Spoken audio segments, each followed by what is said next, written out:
자, 지난 시간엔 이렇게 클라우드 구름 IDE 서비스를 이용해서 용량 0MB로 이렇게 컨테이너를 만들어보는 시간을 가져보았어요. 이번 시간엔 뭘 해볼 거냐면요. 바로 엔진엑스 웹서버를 설치한 뒤에 구동까지 시켜보도록 할 거예요. 자, 이제 여기서부터는 터미널을 이용해서 바로 우리가 생성한 이 우분투 리눅스 서버를 컨트롤을 해보도록 할 거예요.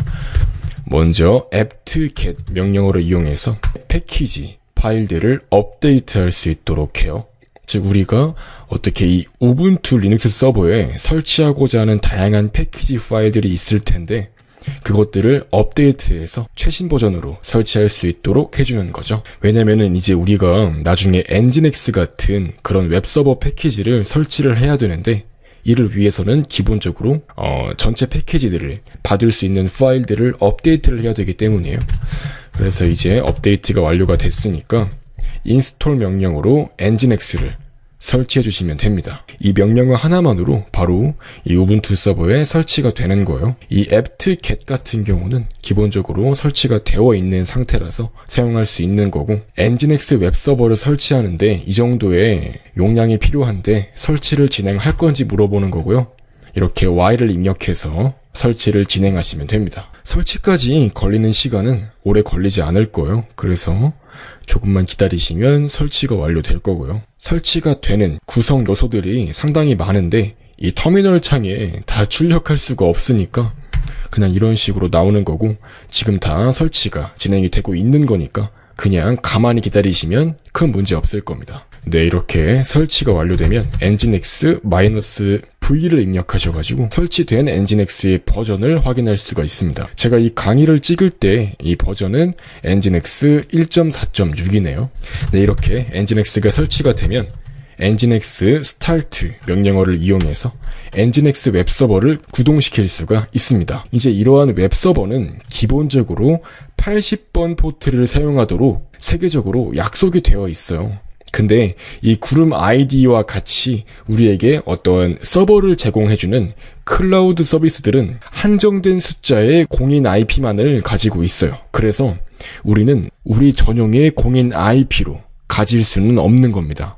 그러면 어떻게 해야 될까요? 이전 시간에 언급했던 NAT라는 네트워크 통신 기술을 사용하는데요. 포트 번호와 내부 IP를 매핑해서 공인 IP가 한 개만 있다고 할 때 그래도 이제 우리 웹서버를 별도의 내부 IP로 매핑을 해서 하나의 웹서버로 외부에서 접속할 수가 있는 거예요.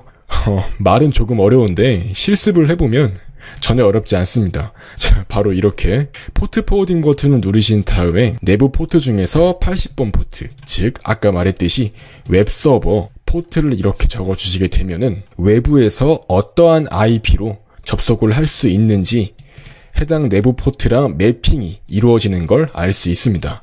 자, 바로 이렇게 이 주소를 복사해 주시고요.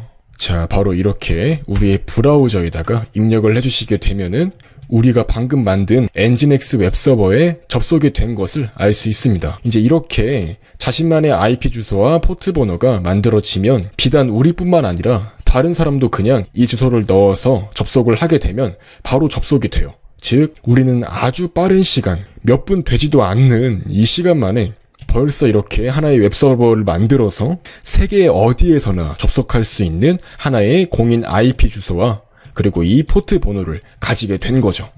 정말 간단하지 않나요? 벌써 강의 끝내도 될 것 같아요. 왜냐면은 당장 이렇게 웹서버를 구축을 한 거니까요. 어디서나 접속할 수 있는 하나의 우리만의 웹서버가 만들어졌다고 할 수 있는 거죠. 네, 아무튼 이렇게 이 포트 번호가 상당히 괴상하게 할당이 된 것 같은데 전혀 이상한 게 아니고요. 이제 하나의 공인 IP에 존재하는 다양한 웹서버가 있는데 거기서 이제 우리는 55991이라는 포트를 사용하는 하나의 웹서버로 할당을 받았다. 이 정도만 이해하시면 될 것 같아요. 그렇다면 이제 우리가 아니라 다른 웹서버가 만약에 또 이 IP 주소로 할당이 된다면 55991이 아닌 뭐 이런 식으로 다른 포트 번호로 할당이 되거나 뭐 그런 식으로 작동을 하겠죠. 아무튼 이렇게 하나의 웹서버를 가지게 된 거고요. 이제 한번 엔진엑스 웹서버를 구동 중지해 보도록 할게요. 서비스 엔진엑스 스탑을 넣으시면 이제 우리가 실행하고 있던 이 엔진엑스 서버가 중지가 돼서 다시 이렇게 접속을 하려고 하면은 연결할 수 없다고 메시지가 출력되는 걸 알 수가 있죠. 우리가 엔진엑스 서버를 끄고 키고 이런 것들은 다 이제 배운 거잖아요. 그렇다면 이제 이렇게 설치된 엔진엑스 서버는 어디에 존재하는지, 도대체 어떤 물리적인 경로에 존재하는지 확인해 보도록 합시다. 이제 그 경로 같은 경우는 설치하는 운영체제에 따라서 조금씩 다를 수 있긴 한데요. 이 구름 아이디가 제공해주는 우분투 리눅스 서버에서는 이 경로에서 엔진엑스의 서버 파일을 확인할 수가 있습니다. 자, 이 cd 명령어 같은 경우는 어떤 폴더로 이동하겠다 하는 명령어인 거고요. share 폴더에 있는 엔진엑스 폴더에 있는 이 html 폴더로 위치를 이동한 거예요. 이제 여기에서 ls를 입력하게 되면 우리가 위치한 이 폴더에서 존재하는 모든 파일들을 출력하게 되는데요. 확인해보니까 지금 index.html과 50x.html 이 두 개의 파일이 존재하는 걸 알 수가 있죠. 한번 접속을 해봅시다. 일단 다시 우리 엔진엑스 서버를 구동을 시켜주셔야 되겠고요. 다시 이렇게 구동을 시킨 뒤에 우리의 웹서버로 접속을 해보시면요. 다시 이렇게 접속이 되는 걸 알 수가 있는데요. 이제 여기에서 기본적으로 우리 엔진엑스 웹서버가 보여주는 이러한 웹 문서 파일들은 현재 이 경로에 존재한다고 제가 말씀드렸잖아요. 기본 경로라고 했었죠. 바로 이 HTML 폴더 안에 HTML 문서들이 담겨 있게 된다는 거예요. 그러면 이제 지금 두 개의 파일이 존재하는데 대체 지금 이 화면에 보여지는 파일은 어떤 파일일까요?